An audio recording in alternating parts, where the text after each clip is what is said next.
أعوذ بالله من الشيطان الرجيم بسم الله الرحمن الرحيم السلام عليكم ورحمة الله وبركاته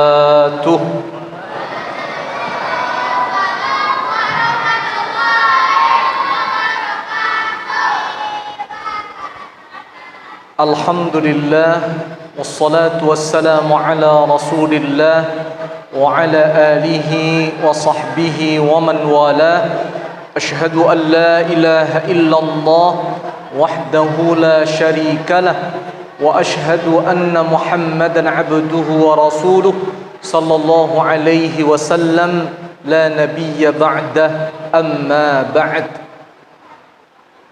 Bapak-bapak dan ibu-ibu pengurus Masjid Akbar Baitur Rahman yang dimuliakan oleh Allah, Imam kita Ustaz Haji Dedi Afdal LCMA, kemudian Ustaz Azmi Ananda. Dua-duanya saya kenal akrab. Kalau Ustaz Dedi Afdal sesama kuliah di Mesir, kalau Ustaz Azmi ini dari Medan, dulu santri kami di Parabe. Kemudian inye-inye angku-angku alim ulama cadia pandai budak kanduang jamaah yang dimuliakan oleh Allah Subhanahu wa taala. Alhamdulillah, bersyukur kepada Allah pada malam hari ko Allah berikan nikmat tanpa diduga-duga. Iko Ustaz Dedi Afdal selantehangan ke abangnya. Main paso saya. Wajib mengaji gitu beliau. Karena abang jauh dari agam, saya sekali datang ke Painan wajib mengaji. Kami ada acara di Painan Melaki Biswa, Bapak Ibu, dan alhamdulillah bisa bertamu jamaah sadonyo di masjid yang mulia ini. Masya Allah. Mudah-mudahan pertemuan kita ini berkah, dan Ramadan kita pun juga menjadi Ramadan berkah, mendapatkan maghfirah dari Allah Subhanahu wa taala. Amin amin ya rabbal alamin. Perkenalkan, nama Ilham, asli dari Parabe. Mungkin ada yang alumni pesantren Parabe ya. Tawalib Parabe. Dari situ kampung Ambo. Sebelum bergabung di partai politik, dulu jadi pimpinan pesantren Parabe. Cukup lama kampung di situ, pimpinan Parabe. Tahun 2023 Ambo resign dari pesantren, masuk politik. Kemudian 2020 sampai pileg sekali, alhamdulillah baru maju. Kemudian masyarakat bagi kepercayaan, partai pun bagi kepercayaan jadi ketua DPRD. Alhamdulillah kini diamanahkan jadi ketua DPRD dari Bukit Tinggi yang mengungsi ke Luo Basuang. Jadi kini tinggal di Luo Basuang. Alhamdulillah sudah berkeluarga, 4 anak. Paling besar kelas 2 SMP baru di Padang ya, di Padang di Arisalah. Bapak Ibu yang dirahmati oleh Allah Subhanahu wa taala, karena kita mau tarawih nih. Sakete mungkin berbagi. Ini anak-anak kita banyak di belakang nih. Beberapa masjid Bapak Ibu yang saya datangi sudah tidak berjumpa lagi anak-anak seperti ini. Tidak ada difasilitasi lagi anak-anak. Beberapa masjid yang dikunjungi lah, baik di Agam atau di beberapa kota kabupaten lain. Tidak tahulah kemana anak-anak itu perginya. Tapi kami melihat di sini, masya Allah, di belakang kumpul anak-anak, di sini kumpul anak-anak. Nama anak-anak ya begitulah ya, mereka bersuara. Tetapi kita cukup bangga selagi ada anak-anak datang ke rumah Allah, dibawa oleh orang tua mereka, kita aman. Tapi kalau sudah tidak ada lagi anak-anak yang berlari di masjid, datang ke masjid, maka hati-hati, kehancuran menghampiri kita. Tentang anak ribut atau tidak, tinggal pengawasan saja, tinggal pengarahan. Apa kata Allah dalam Al-Quran surat An-Nisa? Dan ini kajian mungkin sudah sering kita dengar. Apa kata Allah? A'udzubillahi minasyaitonir rajim. وَلْيَخْشَ الَّذِينَ لَوْ تَرَكُوا مِنْ خَلْفِهِمْ ذُرِّيَّةً ضِعَافًا خَافُوا عَلَيْهِمْ فَلْيَتَّقُوا اللَّهَ وَلْيَقُولُوا قَوْلًا سَدِيدًا. Dan hendaklah takut orang-orang yang jikalau mereka meninggalkan nanti di belakang mereka dzurriyyatan dhi'afa, generasi yang tak berdaya, generasi yang lemah. Lemah dari sisi apa? Lemah dari semua aspek kehidupan. Karena ada asbabun nuzul ayat ini, di antaranya yang pertama, ada seorang sahabat Nabi menjelang wafatnya dia sakit parah, sehingga tidak bisa berucap baik. Kalau di awak mungkin seperti orang stroke berat lah, tidak bisa mengicik lancar. Apa yang dia omongkan tidak jelas bicara apa. Sampai akhirnya dia meninggal dunia, dia wafat meninggal dunia. Rasulullah sallallahu alaihi wasallam datang melayat. Maka ketika itu anaknya, anak dari almarhum sahabat ini mengadu kepada baginda Nabi Muhammad sallallahu alaihi wasallam, "Ya Rasulullah, kemarin ketika ayahanda sakit ya Rasulullah, ayah menyampaikan sesuatu kepada kami seperti wasiat Bapak Ibu. Ayah menyampaikan sesuatu kepada kami, wasiat kepada kami, tapi kami tidak tahu yang diwasiatkan ayah itu apa. Tak ngerti kami doh. Ayah lah apa kalau bahasa agamanya para la teloh, la bele-bele gitu, lah susah mengicik. Tak tahu yang dikicikkan ayah ya Rasulullah." Maka ketika itu Rasulullah bacakan ayat ini, dan hendaklah takut orang-orang yang jikalau mereka meninggalkan di belakang mereka generasi yang lemah. Lemah gimana? Lemah kalau mereka meninggal dunia tak bisa menjalankan wasiat ayahnya. Kalau keberwasiat jaleh-jaleh yang diwasiatkan. Kalau harta yang diwasiatkan tak boleh lebih dari sepertiga warisan yang akan ditinggalkan. Bagi kita bu, ada seorang ayah, contoh nih, saya tanya bapak ibu nih, dia mau meninggal dunia, ibu meninggal dunia, mau meninggal dunia, dia berkata kepada anaknya, "Hei nak, tanah yang kosong di samping Masjid Akbar Baitur Rahman itu nak, kalau ibu meninggal dunia nanti, coba kalian manfaatkan ya nak." Manfaatkan, kata si ibu yang sedang sakit parah kepada anaknya. Kira-kira ketika ibunya meninggal dunia, boleh tak si anak ni memanfaatkan tanah itu Bapak Ibu? Boleh tak si anak itu memanfaatkan tanah itu sesuai dengan wasiat bundanya? Boleh atau tidak? Boleh Pak? Boleh ya? Ada yang kata tidak? Pastikan dulu boleh atau indaknya. Kalau seandainya ibu berkata, "Nak, tanah di samping Masjid Akbar Baitur Rahman itu, kalau ibu meninggal dunia, manfaatkan nak." Tak boleh jatuhnya. Mana boleh? Karena tanah tu tak punya mak tu dah, punya orang lain. Kalau punyainya baru boleh, tapi kalau bukan punyainya tak boleh. Walaupun dia fasih berkata, manfaatkan tanah itu. Itu contoh. Ada lagi yang kedua. Ada seorang sahabat, dia sakit parah, didatangi oleh Rasul, dijenguk. Dimanfaatkan waktu bertanya ke Nabi, "Ya Rasulullah, engkau tahu saya punya harta. Boleh tidak 2/3 harta saya ini saya infakkan untuk Islam dan kaum muslimin? Karena saya cuma punya satu anak gadis. Saya cuma punya satu anak perempuan, anak padusi. Boleh hendak 2/3-nya ambo infakkan untuk Islam dan kaum muslimin?" Apa kata Nabi? La.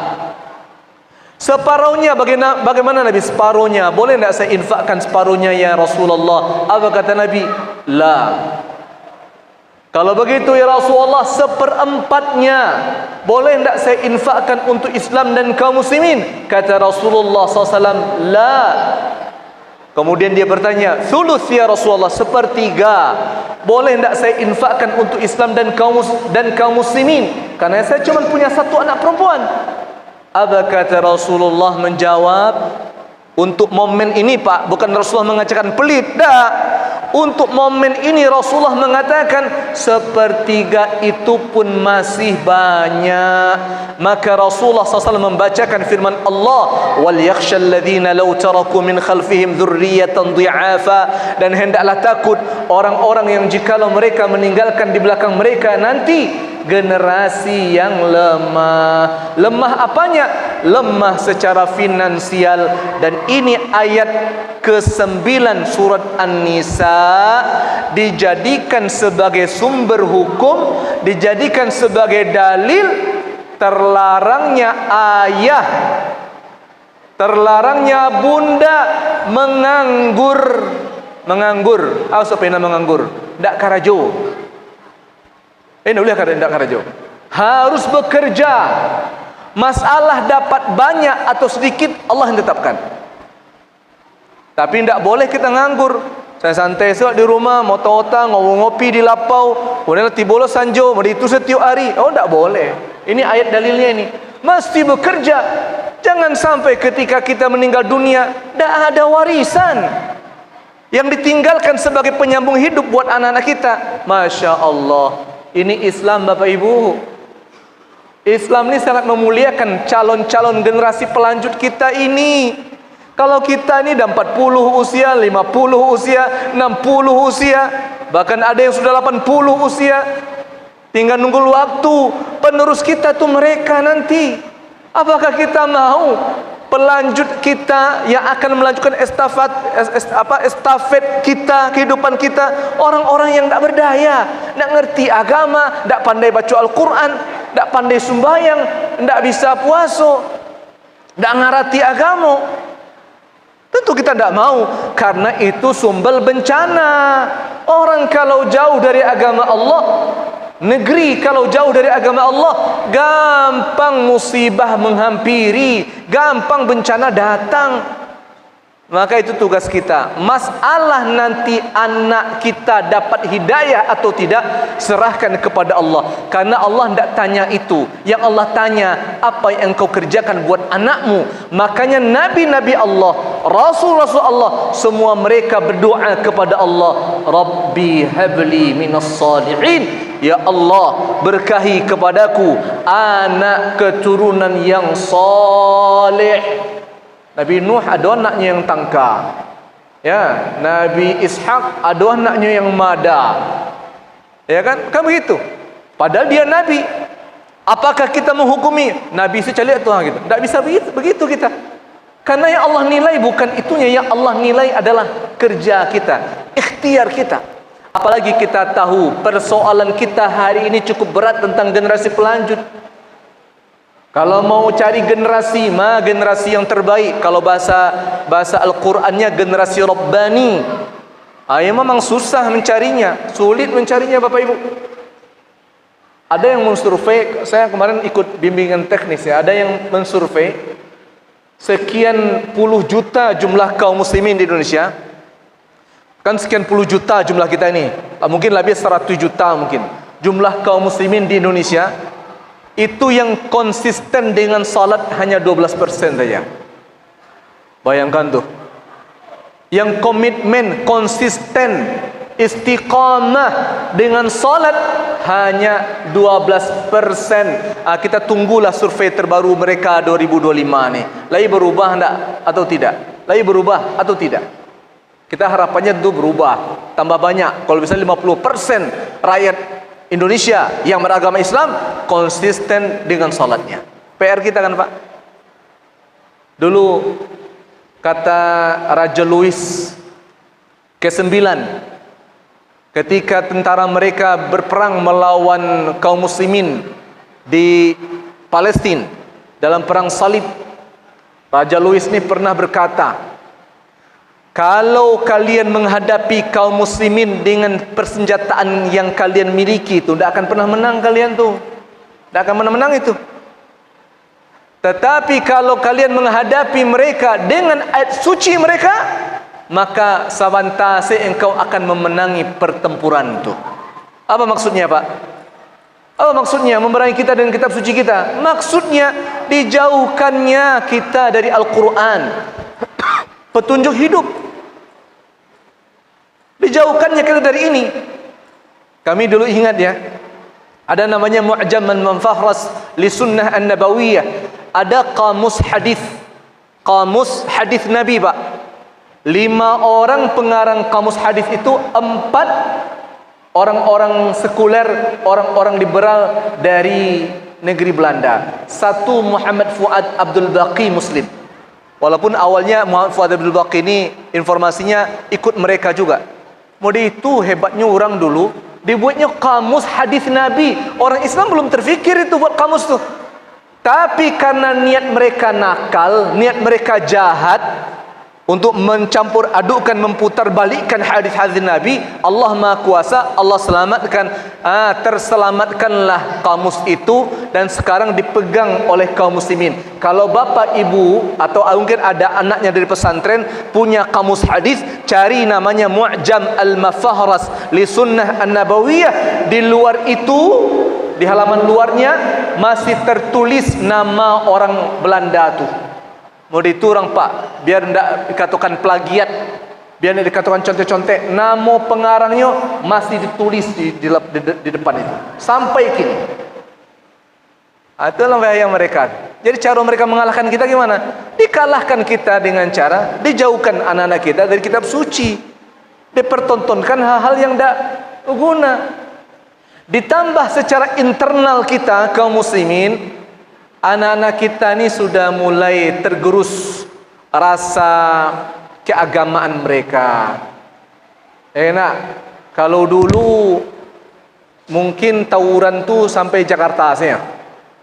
Kini tawuran Allah masuk ke kami, ke Bukit Tinggi.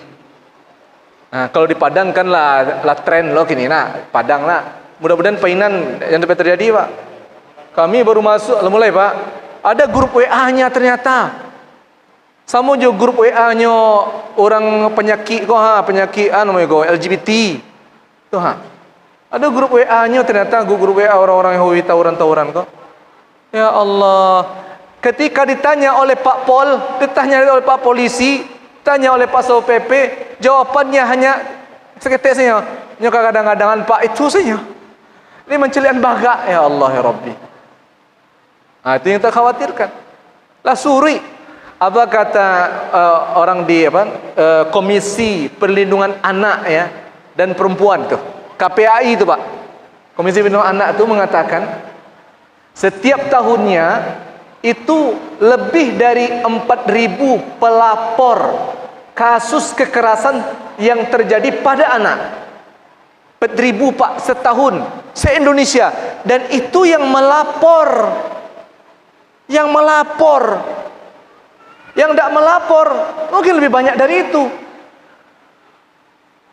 ya kan? Dan kemudian dari kasus yang 4.000 per tahun yang ada di KPAI pusat itu, 60%-nya kasus pelecehan seksualitas. Ngeri. Siapa kira-kira yang akan menyelamatkan ini? Semua. Tak bisa kita hanya berpangku tangan, ma buyanya go, ma ustadznya go. Tak bisa, ma apaknya go mandenya. Tak bisa. Semua mesti berpangku tangan. Kalau dia pejabat hanya buat perda, ya kan? Perda yang mempersempit ruang-ruang orang-orang bermaksiat. Itu gunanya. Kalau dia bupati, Pak Wali Kota, buat tu perda, tanda tangani itu, turun sampai ke bawah tu, selesai itu, dijalankan. Kalau dia parik pagar, ronda dia, bekerja dia dengan masyarakat, niniak mama menasihati, buya berceramah, ya, mengingatkan, tausiah, sehingga ketika semua telah berpangku tangan, maksud itu seketik demi seketik sebagai menjauh dia. Bapak Ibu rahimakumullah, itu mungkin seketik oleh-oleh yang bisa aku sampaikan. Bukan berarti di kita tidak ada masalah. Masalahnya lah menyeluruh saja kok. Bukan hanya di kita di Sumatera Barat, di Madinah ikulah persoalan kita kini.